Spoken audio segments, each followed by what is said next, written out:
palihog, manlingkod. Mga kaigsuunan kong Dabawenyo, ladies and gentlemen, mga kababayan, Assalamualaikum warahmatullahi wabarakatuh. Madayaw, umayong adlaw, kaninyong tanan, magandang araw sa inyong lahat.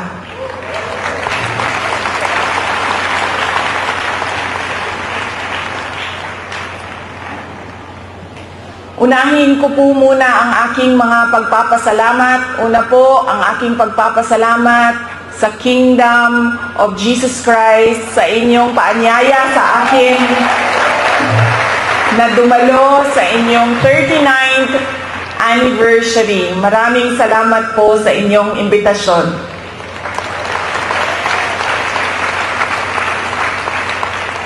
Pangalawang pagpapasalamat ko po ay mula po sa akin personal.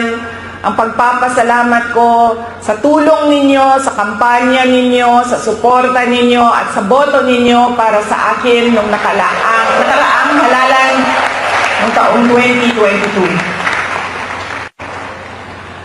Ang susunod na pagpasalamat ay mula sa akin pa din, personal din sa akin, ang pagpapasalamat sa inyong lahat sa suporta ninyo sa aking trabaho noon sa Department of Education at patuloy na suporta ninyo sa aking opisina, ang Office of the Vice President.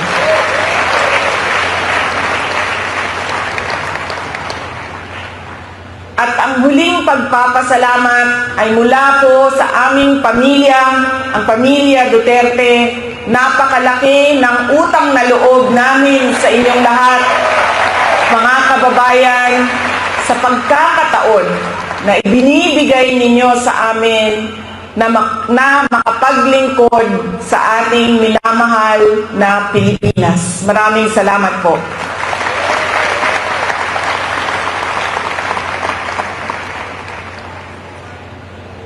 Nasabi ko na po,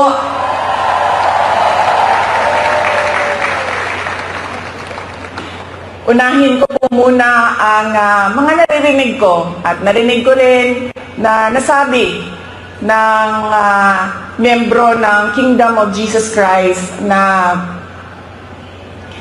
sala manggunitanan ni Inday Sara, unidagan pa siya presidente, dili ta magkalisod-lisod ani atong nasod.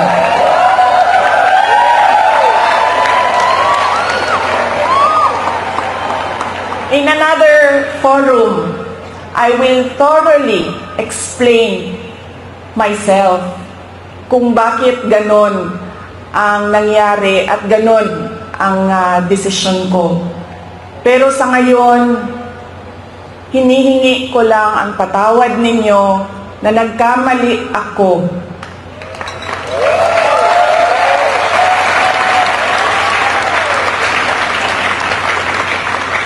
Nagkamali ako sa paghingi ng tulong at suporta nyo para kay Pangulong Bongbong Marcos.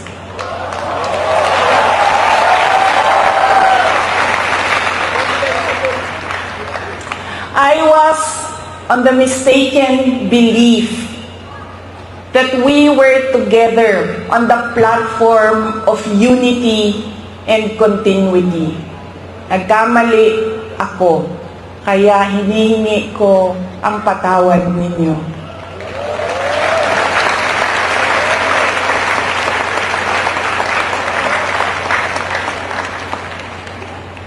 You know, this has been going on for 9 days, ang assault sa inyong Kingdom Nation.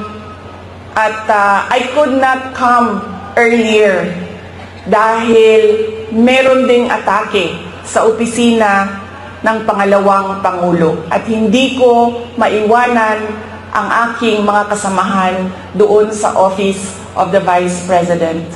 But always remember na wala man ako lagi sa mga masasayang araw ninyo, pero nandito ako lagi sa inyong kalungkutan. I will always be with you in your darkness. Bago ako pumunta dito, doon sa Manila, sinabihan ako, huwag kang lumapit sa KOJC dahil talo ka dyan. Kalaban mo administrasyon, kalaban mo dayuhan na superpower. Sabi ko, sa taong nagsabi sa akin noon,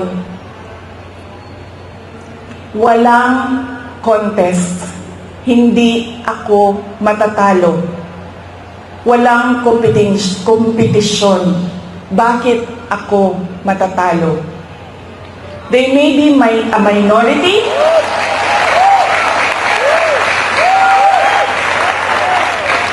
they may only be 8 million around the world.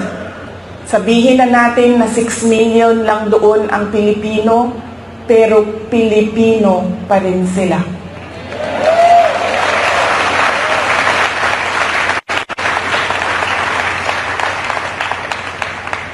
Noong ako ay naging Vice President, isa sa lagi na problema natin, hindi lang dito sa Davao City, but sa iba't ibang lugar ng Pilipinas, ay ang disaster response.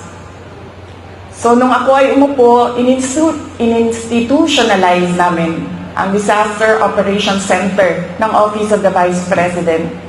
Ang aming paghahanda ay disaster response. Pinaghandaan namin ang baha, pinaghandaan namin ang delubyo, typhoon, pinaghandaan namin ang earthquake, lahat ng maisip mo na kalamidad, pinaghandaan namin. Pero, nasabi ko doon sa mga kasamahan ko sa Office of the Vice President, we have not prepared for a crisis such as the Kingdom of Jesus Christ. So anong sabi ng libro natin dyan sa Disaster Operations Center? Ano ang dapat nating gawin sa krisis at disaster na ito? Lahat sila walang masagot.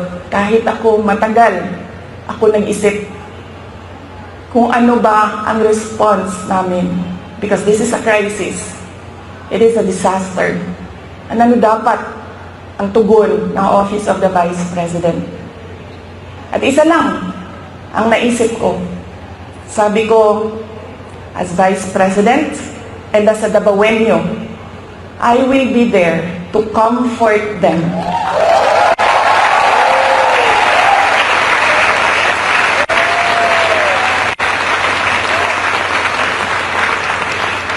I have a moral obligation to assist them if they feel that they are persecuted, kahit kukunti lang sila.